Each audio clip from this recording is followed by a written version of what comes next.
What's up, everyone? We're back for another week of Locked On Bucks, and maybe half the Milwaukee Bucks roster isn't available to work right now, but that doesn't mean that Locked On Bucks isn't available to work. We are here, start of a new week, tough weekend for the Bucks, back-to-back losses, but there's plenty of news to get through, so we're going to break it all down right now, including what could be about to happen with the Bucks roster.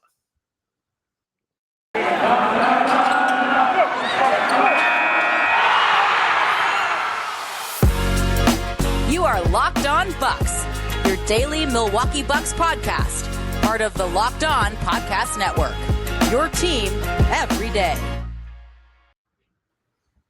Welcome to Locked On Bucks. I'm your host, Kane Pittman. You can see and hear me on this show daily and also find my work over at ESPN. And joining me right now is the frozen Justin Garcia of the Bucks Radio Network, but he'll unfreeze in just a second. There he is. He's moving again. Justin is here with me. We ended the week with Justin. We're starting the week with Justin. Plenty has happened in between, and today's episode is brought to you by Prize Picks. Check out prizepicks.com and use the promo code NBA, or go to your app store and download the app today. Prize Picks is daily fantasy made easy. As always, we thank you for making Locked On Bucks your first listen of every single day. We appreciate it, whether it's via podcast, whether it's via YouTube.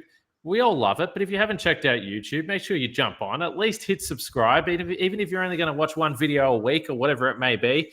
We had a listener today reach out and say that normally listens on podcast, but every time that Dudley, Frank's dog, makes an appearance, he goes back and watches on YouTube. So even if it's just for Dudley appearances, jump on YouTube and subscribe to the podcast. We really appreciate it. Now, Justin, a loss to the Pelicans, a close loss to the Pelicans in a pretty fun game.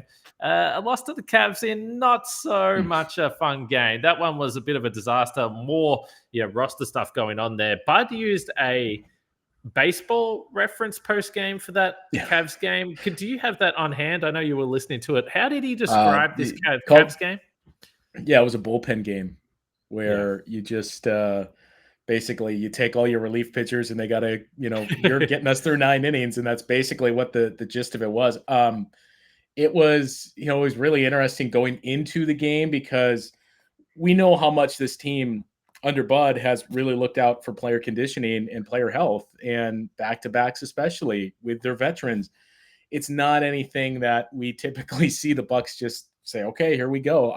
I was frankly surprised Giannis played in as many games, both games of a back-to-back, as he did last year. So I think going into the game on Saturday, you were kind of like, I wonder how they're going to treat this with a guy like Jrue. And it seemed like Chris was going to play Friday. I mean, he was listed as probable, then didn't play. So you kind of had the assumption, well, Chris is going to play Saturday, but does that mean Jrue isn't playing? And then we learned earlier in the day, Chris is not playing, and there was no update on Jrue. And Bud, wasn't asked about Jrue and didn't have any comments about Jrue in his pregame session. So it was just kind of out of sight, out of mind. But then all of a sudden, when the Bucks started warming up, we noticed there was only 8 guys out there. There were 6 guys at one point going through the layup line, 20 minutes before tip-off. So your immediate thought is, this seems weird. There's usually 15 guys out there now, and there were 6. And then just before tip-off, there was 8 and eventually 9. But the 9th was Grayson Allen, and he wasn't doing anything other than rebounding for his teammates. So you kind of started to get a little bit of a sense going on there too of, I wonder if something's up with Grayson. And then the starting lineups come out and you see no Jrue Holiday and no Grayson Allen. So this is going to be a game where they don't have a whole lot. And even then, going into it, we didn't get a definitive answer from Bud on Thanasis or Semi Ojeleye. Just, we hope they can play. So at one point you were even thinking, well, they have to have 8 active guys, but will they have 8 or 9 guys active and they're only going to play 6 or 7 guys? Yeah, I mean, it does make sense. I mean, the whole Chris Middleton thing, I saw some people, again, through the week showing some frustration, I guess, that the Bucks aren't that open with the injuries or whatever. But listen, the Chris Middleton situation, let's not think about this too much. He's been very publicly warming up in front of people in the arena. He's moving. We never saw that with Brook Lopez. So trying to compare those two situations is just ridiculous to me. And in this situation, given the players that are out on the roster, why would you not give Chris Middleton a few extra days off? There was no point in him playing in that Cavaliers game. I think obviously it's a great sign that Chris has been out warming up, and we'll see. Hopefully they start to get some bodies back. As we sort of discussed last week, this COVID stuff is just so unpredictable in terms of when a player can come back.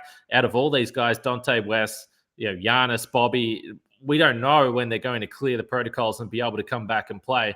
I will say at least Bobby Portis seems to be doing well in the protocol in quarantine. Maybe he's a little bit bored, which we could all totally understand.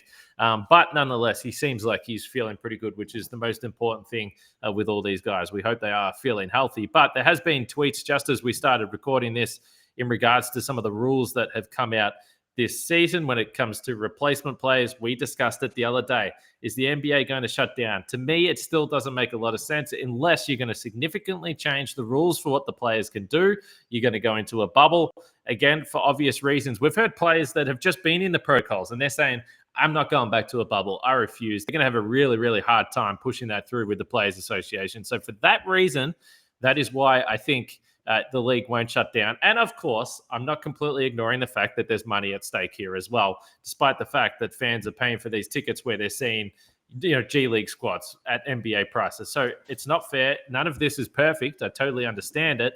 But I can also see a reason why they think that they can push through this, or the right thing to do is to push through this. I don't know. There's no easy answer, but that's just how I see it right now. But as far as the replacement players, Shams has just said that the NBA will allow teams to sign one replacement player for each of its players who are under contract that test positive, effective immediately through January 19. I'm going to go out on a limb and say maybe this extends beyond January 19. We'll see what happens here.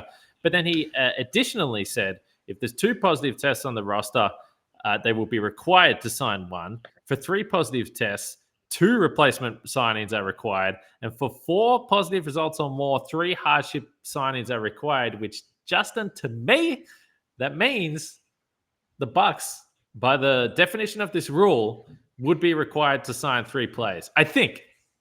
Yeah, I mean, I guess we have to find out, is this retroactive or is this just going forward if you get this many, like teams like potentially Cleveland and Atlanta and teams who in the last day, the Lakers, we've started to see it bubble up, that those are the first that are going to experience it. Who knows? But, it's at some point, I guess this is the path of least resistance for the league to just say, look, you're going to have to sign guys because you don't want a bubble. We don't want to walk away from this TV money, and we're not going to pause the season when all that's going to do is put us right back in the same spot 2 weeks later. I mean, you can say competitive advantage and sure that if you have to play a team that is dealing with COVID issues, is it a competitive advantage? Sure. But if we say, okay, let's pause for 2 weeks and then it resets everything so everybody is theoretically in the same spot. Well, I mean, who's to say during that 2-week break, all of these teams aren't just going to get ravaged and we're right back in the same spot. So this is, to me, really the only thing they could do. But I think the bad part, the good and the bad is the good, you keep basketball on your TV and on your radio, and we have it to talk about in the short term here. But the bad is we're going to see a lot of games like we saw Saturday for the Bucks and Friday for the Bucks, and not just from the Bucks. We're going to see it league wide, where you're going to see a lot of guys that you're going to look over the roster and you're going to think, I'm a really big basketball fan and I follow the NBA pretty regularly. I have no idea who 5 guys are on any given team at any given night. Yeah, seriously, it feels like we're watching the Detroit Pistons at times here every single night. No offense to the Detroit Pistons, our Central Division friends, but my goodness, there is some average EA quality teams out there at the moment, which actually is also having an impact on the G League as well. By the way, Wenyen Gabriel signed with the Brooklyn Nets, I believe. And I saw some Twitter commentary. And look, no disrespect to Wenyen, who, by the way, I think was playing some great basketball with her. But the way I saw some Twitter reaction, I think Wenyen Gabriel has joined the group of Mamadi Diakite, Christian Wood. Christian Wood. He's almost in that category where all of a sudden it was like, we've lost this guy. And it's like, okay, well, I mean, he was right there. I mean, it's relax, people.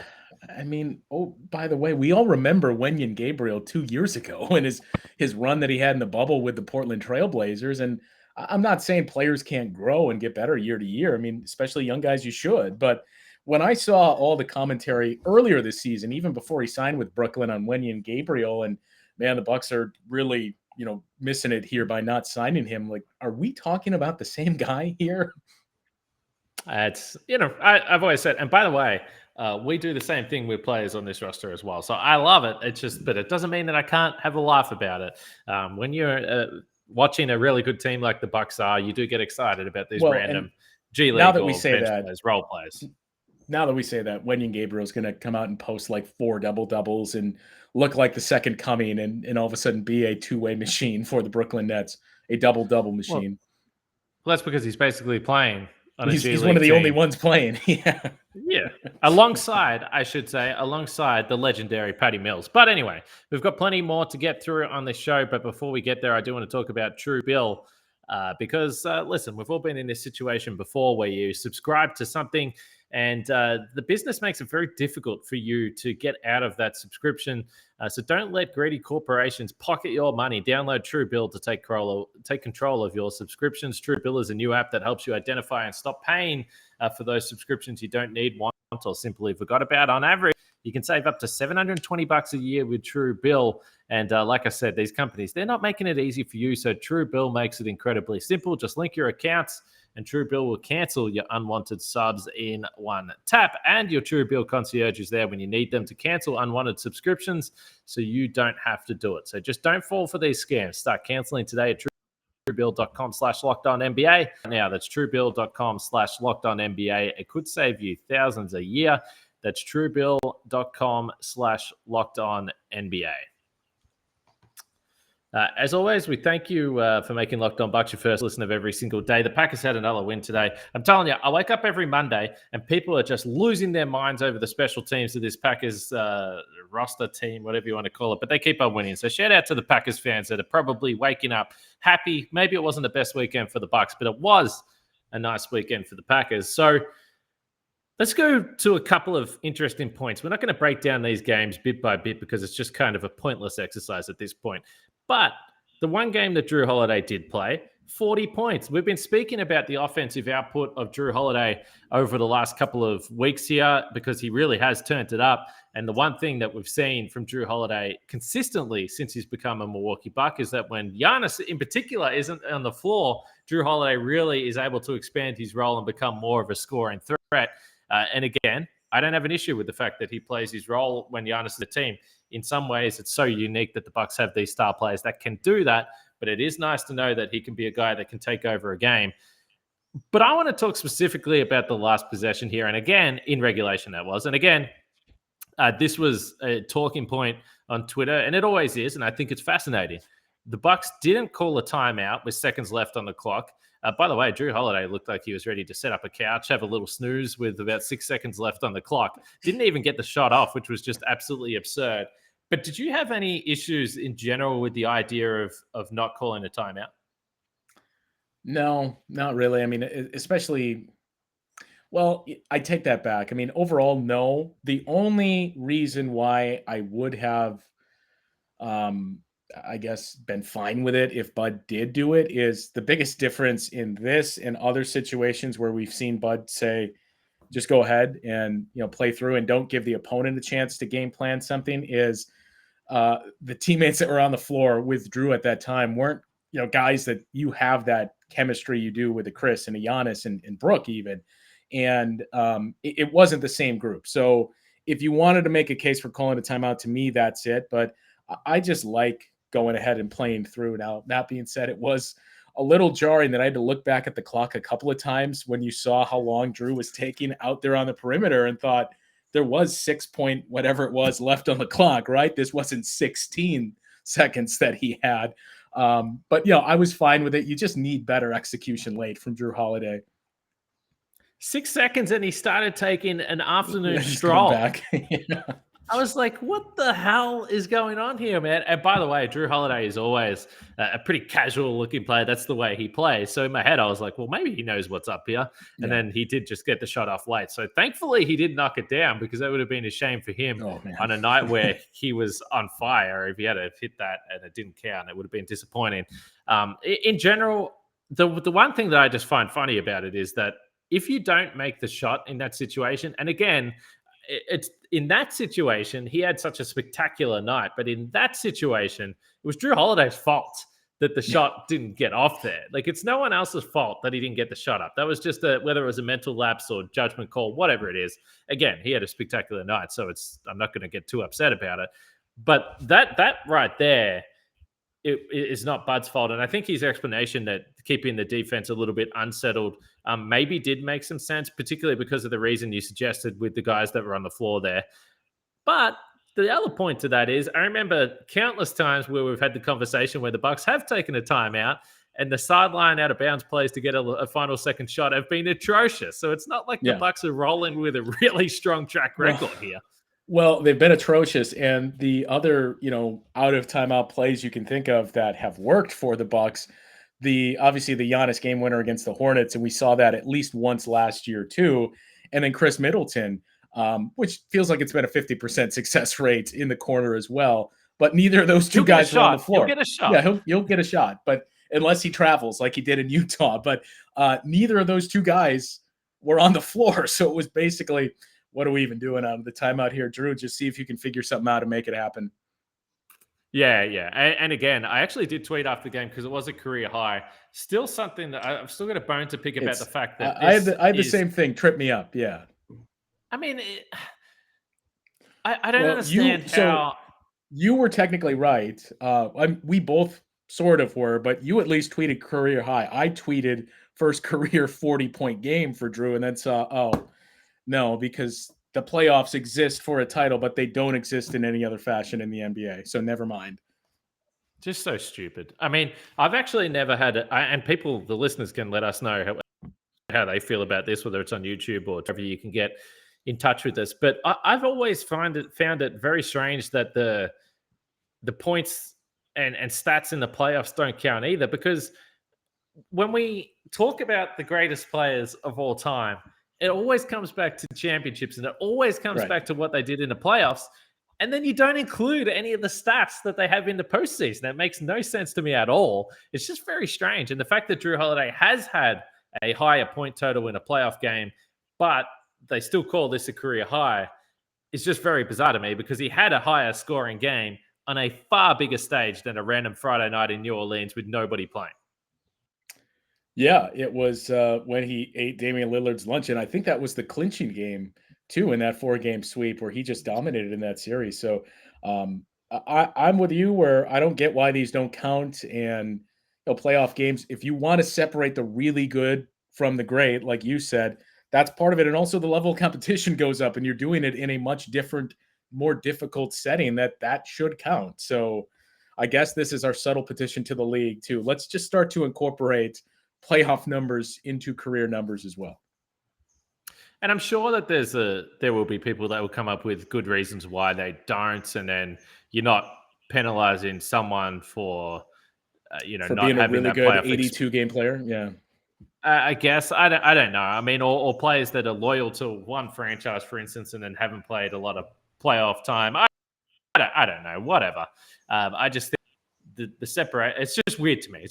But anyway, our listeners will let us know if they agree or they think that we are talking absolute rubbish here. But I am not about to talk absolute rubbish when I talk about Built Bar. That is for sure, because it is the holiday season. In fact, it's hard to believe, but Christmas just a couple of days away here. And if you haven't finished your Christmas shopping, there's only one gift that you should be buying for those you love, and that is a big box of Built Bars, because they are filled with so much holiday goodness, rich with decadent flavor, covered in chocolate, and they're also healthy for them as well. So they can't accuse you of adding to the poor diet that a lot of people have at this time of year. Built Bar gives you that extra fuel you need to bust down those mall doors and battle all those holiday shoppers or post-holiday shoppers when they're going in for the sales as well. So again, a Built Bar, maybe it's for Christmas lunch, maybe it's the dessert, maybe it's a gift itself. Either way, Built Bar is exactly what you want to be getting at this time of year. Just go to built.com, use the promo code LOCKED and you'll get 15% off your order. That's promo code LOCKED15 for 15% off at built.com. And now that you won't have to worry about any of that holiday shopping and everything else you need to deal with, then you have time to jump on betonline.ag, which has you covered for all the props, odds, and lines as football season continues to roll towards the playoffs. BetOnline is your number one spot for all the sports action this season. There is an updated desktop or mobile website, so you can sign up there today and receive a 50% welcome bonus on your first deposit. Just use the promo code Locked On to receive your bonus, whether it's basketball, football, NHL, boxing. Shout out to Ron Williams or UFC, right to your favorite Vegas casino games. BetOnline is the fastest and easiest way to bet on all your favorite sports. That's BetOnline, where the game starts. All right, I don't have much to add from this Cavaliers game, so we're going to pretend that it never happened. The Bucks, you had to tell me this before we started recording. 2 more nights off. What am I going to talk about on this podcast? Potentially new roster moves, potentially new players on the roster. Welcome back, Ersan Ilyasova. We'll see what the next couple of days look like. But the one thing that I did want to bring up from this Cavaliers game, Thanasis. Now, I saw some back and forth on Twitter. Some people will agree with me, some people that won't agree with me here. And I know, listen, shout out to our Greek friends. Maybe you won't like this, but Thanasis had a block attempt on Dylan Windler. He face planted the floor. I can't believe that this man got up. And it was just a completely unnecessary and, quite frankly, in my opinion, reckless block attempt. Now, I have no doubt that Thanasis is not trying to hurt people on the basketball floor. I did not believe that for a second. He's got the best motor outside of Giannis on this team. He is nonstop, whether he's on the bench, whether he's on the floor. But there's no question, this is not the first time that something like this has happened. And when I've watched him for the last few years, I've said, this is a man that is going to hurt someone one day, and it's going to look really, really, really bad. For him, intention aside, it's going to look really, really bad for him. And this block attempt, you can sit there and say, well, he didn't give up on the play.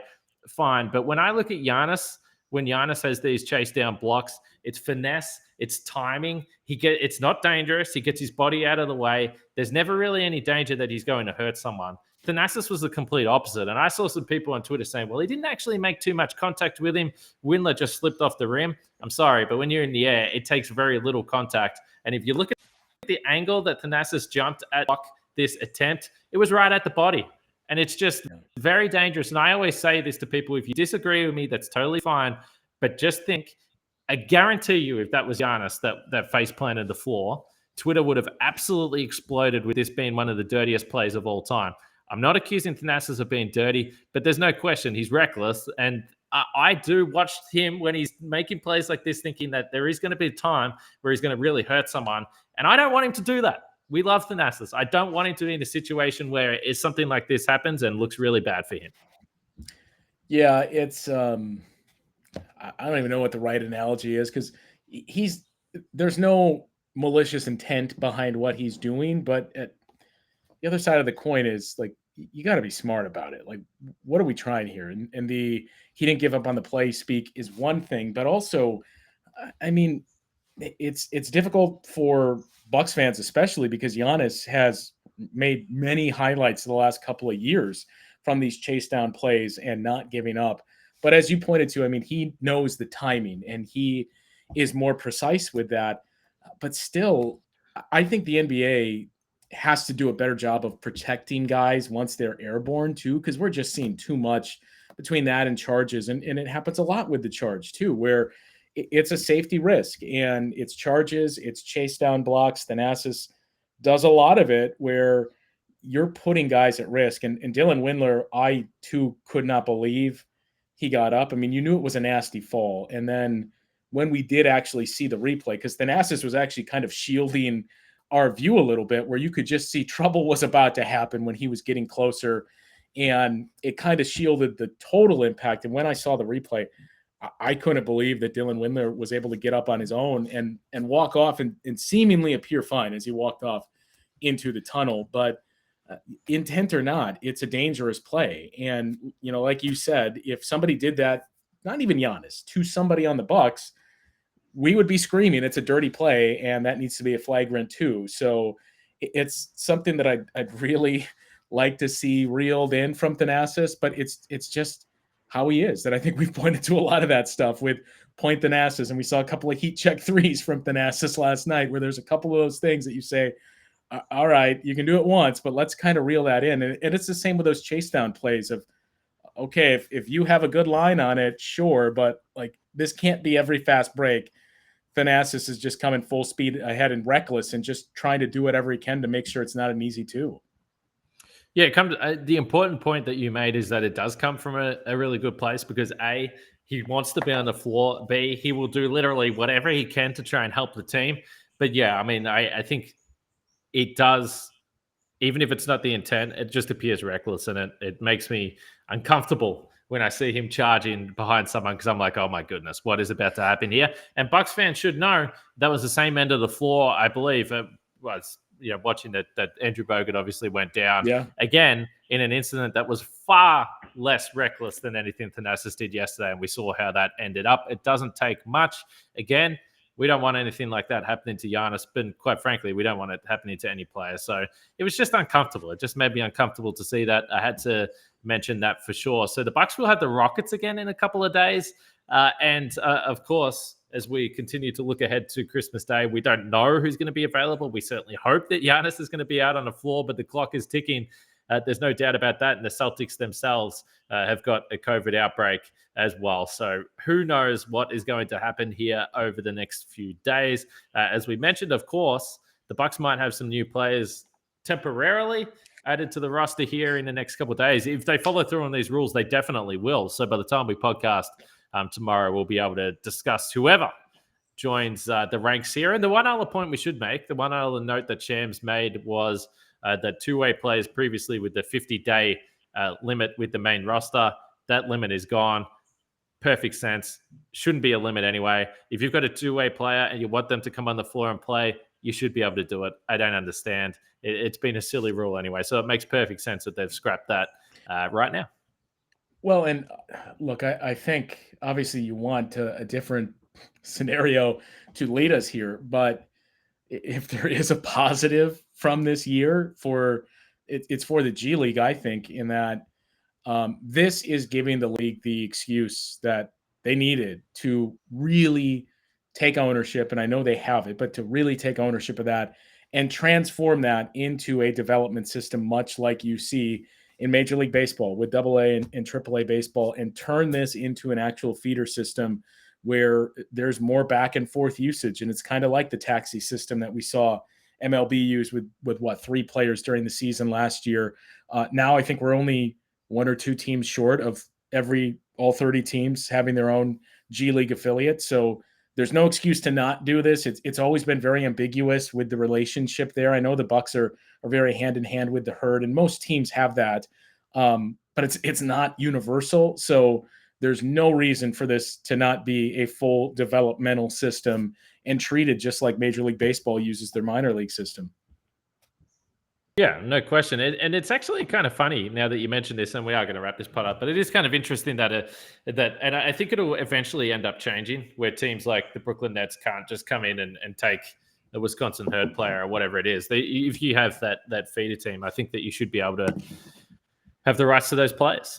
I don't know. Yeah, I mean we'll see. That's the biggest thing. And it's not me trying to rip off the shirt to reveal an NWO shirt and reveal that I was secretly Team Wenyen Gabriel all along. But it's things like that when you see it and think, why isn't this just the herd? The Bucks have access to all of those players, and forget the two-way thing. Like that just means more priority or more money. But the herd players, that's everybody that you can shuttle back and forth from your roster.